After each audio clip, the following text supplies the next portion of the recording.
Stories are important. We must tell our stories. And we should also tell of stories that we were told. This is why I'm doing Calibishie Chronicle.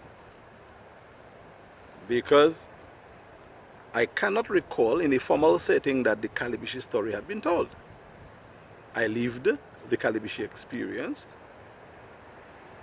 and like anybody else, I captured aspects of the experience which I am now able to relate to the best of my ability.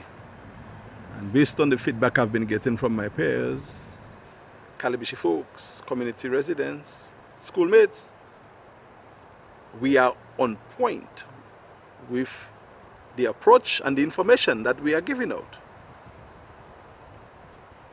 If I do not now tell the stories that I experienced, not learned, because as I said, there were not any formal setting like we have now to capture the story as we are capturing now, because my mind may not always be as alert to recall 30, 40 years of information in the way that I'm doing now, because no man lasts forever.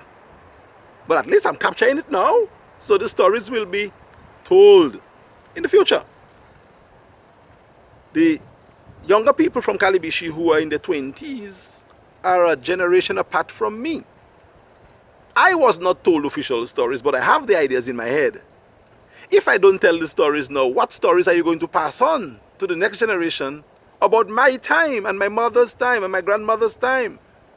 So to avoid a break in terms of the continuity of the Calibishie traditions, we are telling our stories. Now, other people can tell stories as well, because I learned lots of stories from Mewu and Mama Ute and them and my own Satinet.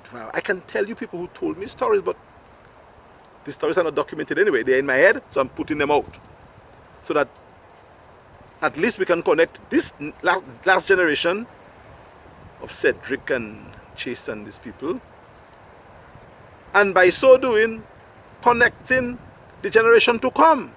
Because I represent, through the stories that we are telling, at least 2 or if not 3 generations of information. Because I said before, my mother told me, my grandmother told me, and my great-grandmother told me. Granted, my great-grandmother and grandmother were born in Woodford Hill, but my grandmother started living in Calibishie during the 1940s, before my mother was born, before World War II. So her story connects Woodford Hill, Wesley, Calibishie, because my grandfather was from Wesley. He got married to my grandmother in Calibishie here, I think in 1948 or 47. You see what I'm saying? So the stories that I'm telling connect at least 2 or 3 generations. And I'm hoping that after me, when my storytelling days would be over, somebody else continue. Because we shouldn't let a generation pass by without having the information about past generations. That is how you grow a community. That's how you keep a culture. That's how the Chinese do it. Understand and learn and study Chinese culture. America is doing it now for the past almost 250, 200 and whatever years. They're actually maintaining the American story as the land of the free and the home of the brave. What stories are we maintaining in Calibishie and in Dominica as the story that we should maintain? So this is a tradition of what I believe we should do, and I'm hoping that some other storytellers join me to start telling the stories. Now, Calibishie had always been a community where we sustained ourselves, or we used what we had to take care of our people. Children never asked for stuff back in my day. We were given stuff. I mentioned Susu the last time, just giving us food and fruits and stuff. That is what the adults did in Calibishie at the time. They took care of us. They gave us stuff. If they met us at the river bathing and we're not bathing properly, they hold us and they tell us, come, let me scrub you. They use whatever pom coolie, whatever they get, and they scrub us down, neck all the way down. Everywhere, 2 man. Every parent was every child's parent in Calibishie. And if somebody saw us doing something, they take a whip and they cut our tail and send us home. No, I'm not saying that we should do that now. Times have changed. I don't even think we should be beating our children anymore. I think there should be other means of controlling and trying to correct.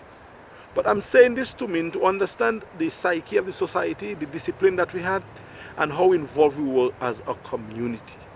We were taught respect, self-sustenance, and the ability to progress.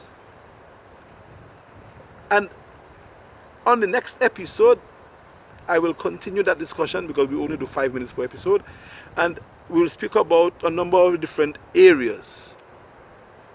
Now in retrospect, that I'm seeing were just wonderful tools in terms of creating wonderful citizens out of us.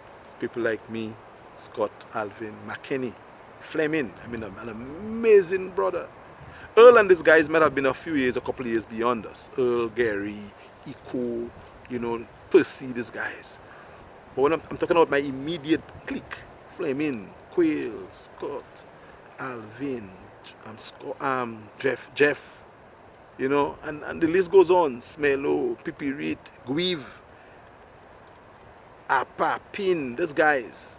So we can speak about that and so much more, but let's continue talking about the tradition in terms of making the wholesome person in the Calibishie community at a time when it was necessary. That will come up on the next episode.